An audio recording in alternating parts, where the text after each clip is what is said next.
by the way, pagkatapos nga po pala ng content, no, i-advertise ko lang. Meron po tayong content, no, about dito sa Canada, ano po. Baka naman, no, pwede nyo masuportahan. Ayan, so welcome back po, no, dito sa Day Enrica at Doy TV Sports. Ayan, well, ang pag-uusapan po natin, no, ito po simula ng ating pag-uusap patungkol po dyan sa ating Gilas Pilipinas, no. Nasa 25 po, tutungo na po ng ibang bansa, para po sa kanilang series of trainings, tune-ups. Bali sa 21st po, magkakaroon sila ng closed door training, training session, dyan po sa isang lugar, dyan sa atin, no.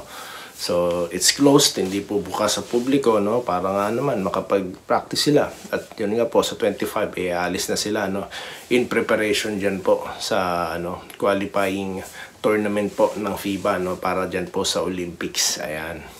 Dyan po yan sa Latvia, kung saan sila po ang host. Ayan. Kasi nga po, magsisimula po ang bakbakan nila, no. Ito pong, is it July 3, no? At 4 naman po, kalaban naman po nila dyan is yung Croatia, if I'm not mistaken, guys, no, based sa aking pagkakabasa kanina. Yan po yung mga yan po yung mga events na lalahukan po ng ating Gilas Pilipinas. At yun na nga po, napaulat na wala po yung ating dalawang players, no. Yan po yung si Jamie Malonzo at ito pong si AJ Edu. Ayan. Sila po yung mga big man na talagang napanood natin, no, na mahusay para dyan sa Gilas Pilipinas. Kasi nga, injured pa rin. Ito pong si AJ Edu at ito pong si nag-rehab, no, or dito, nagpapagaling ng kanyang surgery sa calf, no. Itong si Jamie Malonzo. Ayan.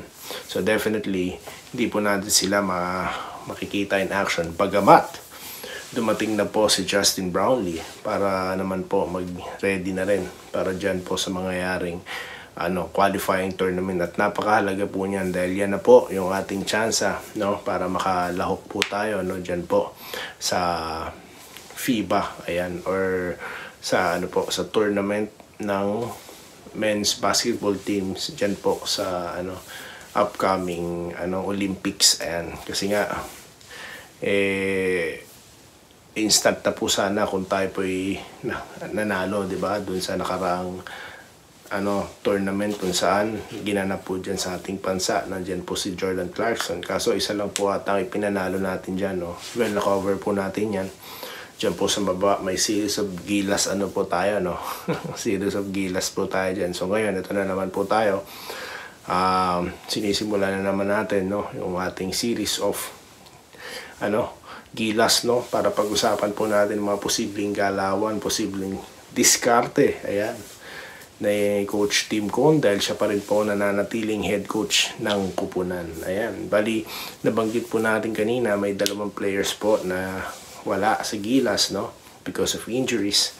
Sila naman po papalitan ni Mr. Amos, at ito pong nagbabalik Gilas, no, na kanilang veteranong Captain Ball, ayan, na si Japet Aguilar. So, kinailangan po siya ng bayan, lalim, So, he responded back, no, by joining the Gilas once again. Ayan. So, ako pong naiisip ko dito, well, yung team na yan, nakasetup na po talaga, Kumbaga, yung mindset ng mga players as well as coaches is there, no, na sila po ang malalahok talaga dyan po sa gaganaping qualifying tournament, po. Kaya kung may mga naiisip po kayo katulad ko na posibleng additionals, dahil alam naman po natin na nangyaring turn of events dyan po sa nakatatapos na PBA Finals, no, PBA Playoffs, kung saan napaka-successful po ng run nito pong Meralco Bolts, no. Marahil naiisip po natin bakit hindi kasama dyan yung mga players from Meralco, no. May mga kinakampanya po nga tayo dyan na dapat mapasali, no. Yan nga sila Bongginto, no. Ito kailangan po natin ng malaki na tumatakbo na katulad po ni ni Bates, po. At kailangan po natin ng coach na pang-international ang datingan. At yan po ay si Coach Nenad. Ayan. Subalit, nabanggit po natin kanina, nakasetup na po yung koponan na lalahok dyan, yung mindset at alam po yung place, nakasetup na rin po. Kaya mahirap na pong galawin yan, no? At baguhin. Kaya kung tayo man po bilang basketball fans, may naiisip sana na possible inclusion, no, sa ano na yan, sa lineup na yan, well, siguro po mag-focus na lang po muna tayo kung ano meron tayo. Kasi nga po, they are fresh, no, from winning the gold medal, no, yung mga main pieces niyan. Of course, pinangunahan ni Justin Brownlee, ano po, Japet Aguilar, no, sila Thompson is nandyan pa po, CJ Perez, ayan, at ito pong si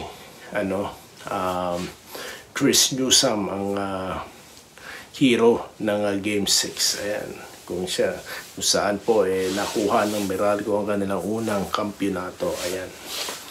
So yun na nga po, sila po ay una nilang makakalaban dyan ng Latvia, at bago yan may mga series naman po sila ng mga ng mga tune-ups, mga friendly games, ano po. At nabanggit nga po yung dalawang kupunan dyan, no, from the other countries, no, katulad po ng Turkey, no. Yung isa pong bansa, nakalimutan ko lang po, no, kung ano yung isang bansa na makakalahok nila sa isang friendly match. Well, kailangan po talaga ng mga tune-up games, no, dahil lalo na Latvia. Sino po ba ang naiisip natin from Latvia?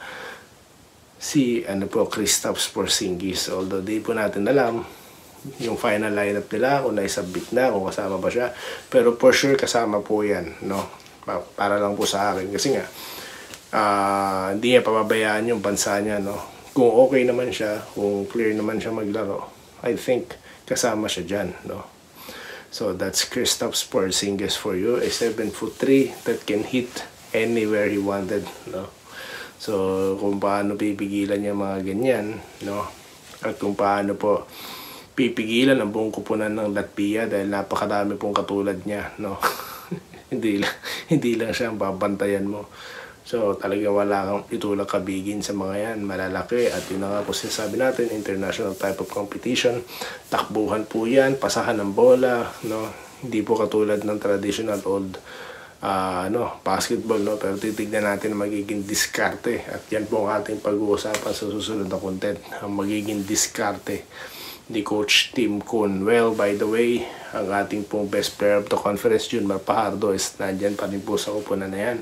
That is something for us, no, naabangan, no. Kaya po tutok na po kayo dito sa Doy TV Sports, no. Yun lamang po, no, ating napag-usapan ngayon, at pagkikita-kita pa po tayo sa mga series of Gilas updates dito lamang po sa Doy TV Sports at Dayriga YouTube channel. Muli, maraming salamat po sa inyong lahat, at magkita-kita po tayo sa next content.